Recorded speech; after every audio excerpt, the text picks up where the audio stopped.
Hirap akong Huminga? Nahihirapan ka huminga? Sige.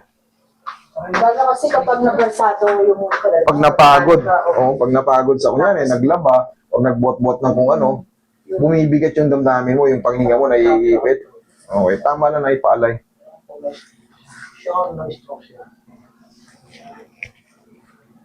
Okay, buti hindi fusin. Pero yan, dito yan sa thoracic, kaya yung bigat ng damdamin mo pag napapagod,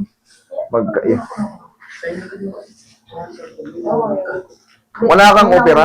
Hindi naman. Wala. Wala kang opera, okay. Yung huling ano kasi nung nanganak ako na nahulog ako. Paano nahulog? Paano nahulog? Nagkamali, na-outbalance po. Saan ang tumama? Yung dito ba? Tagiliran? So, pero pinahirap ko siya. Parang nandun pa rin kasi dati natatakot akong gumalaw pag ano. Ibig sabihin, nagpahilot ka, nandun pa rin, hindi pa rin nagbago. Subukan nating baguhin.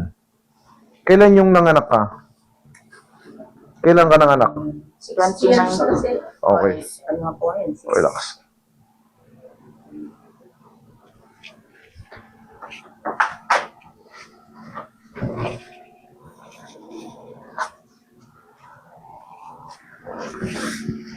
Tayo ka, madam. Tayo ka. Pag nahihirapan kayong huminga ganito, kailangan nyo to. Yung position na yan. Tapos huwag nyo itataktak. Ulitin ko, huwag nyo itataktak. Isang pump lang. Relax lang. Ganyan lang. Higa kang patagilid. Pwede nyo gawin sa mga kaibigan nyo. Isang angat lang ng gano'n. Patagilid. Huwag nyo itataktak. Naku, delikado rin yun. Mahihimatay yan. Yan. Pag hindi kayo mag-control, maximum 2 pwede. Pero, huwag nyo igagaron. Kasi natatraction yung ano yan, yung spine nyo. Yung ganitong position, safe to, huwag nyo lang lakasan. Tandaan nyo yung position, safe to, huwag nyo lang lakasan. Kasi, pag overpower din, hindi rin safe. Kumbaga, delikado rin. Pero kung gaganyanin nyo lang, simple lang. Safe yan. Basta tandaan nyo yung position na yan, safe yan. Kabilang side. Tutunog yan, huwag kayong matakot. Hindi yung masakit. Maririnig nyo lang tutunog. Tingnan nyo yung maiging posisyon pagka kayo ay may mga lower back. Yan yan yung maigi. Yung nasa taas ang nakatupi. Tapos, ang tulak nyo yan, ito, dito, relax. Maririnig nyo, lakas ng lumalagotok, pero hindi masakit. Dapa. Pang lower back yan. Huwag nyo na lalakasan na, lalo kung bata ang gaganyan ninyo. Tulak na lang, dandahan. Kung kayo nagsisimula. Yung ganito naman, ito ang delikado. Mas delikado to kumpara doon. Lalo yung mga mabibigat ang kamay, mabibigat ang mga braso. Ito, hindi to safe ha. Huwag yung gagayahin to kabilang mga talagang masasabi nating daily ginagawa, parang eksperto lang. Delikado to. Kasi baka madiinan nyo yung pinakagitnang spine. Pag lumubog ang isa dyan, collapse yan dyan.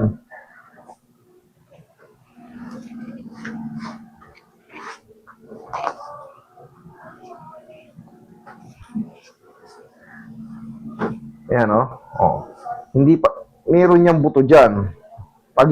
Pagitan ng tama. Tapos, palagi nyo lang sabihin, relax. Relax lang. Huwag niyong pilitin tumunog kung ayaw tumunog. Kusa yan tutunog pag kami nakalis dyan. Hindi nyo nila maintindihan, lalo ka mapitikon. Kaya ingatan mo, ma-stroke ulit.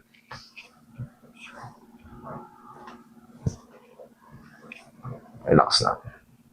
Inhale. Exhale. Yan ang pinakamasarap sa lahat. May sumaharang? Ganun lang. Diyan ka lang muna.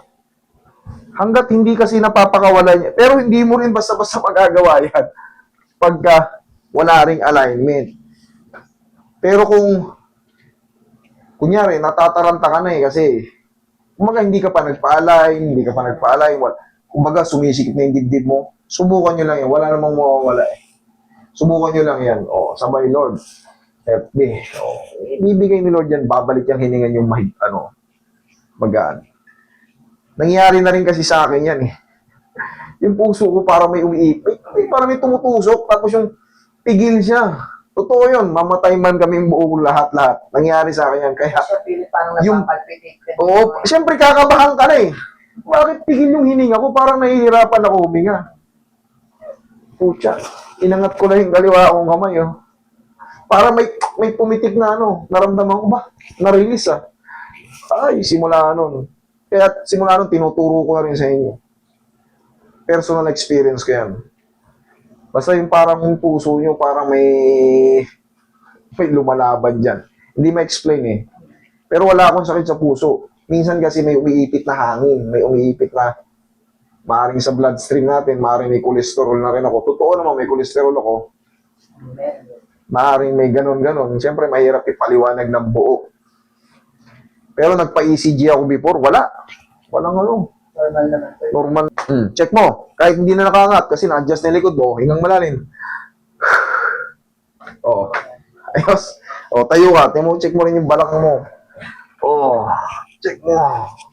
Normal lang po yun na yung tinaas yung paa, tapos medyo masakit siya. Ngayon, Dahil kanina, na Ay, yung- pagtulak. lalagot to kasi yun eh. Una, pero 1, 2, 3, 4, 5 seconds. Oh, subukan wag lakad. Sa lakas ng lumagutok, dapat yung pilay ka na. Oh, higa ka. Ay, lakad ka. Oh, sige, lakad ka. Oh, ganun ka. Tinatanong niya kung normal ba yun lumagutok mo una. Normal lang yun, pero kailangan yung sakit nun, yung saglit lang.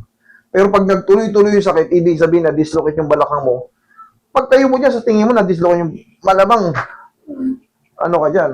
Halos lahat po, pumutok siya eh. Ay, kasalanan mo yan. Pumunta ka rito. Pero tama yan. Basta yung adjustment na yan. Kaya nga, legal kayo mag-video rito. Walang problema para makita niyo yung buong proseso. Okay? Thank you so much.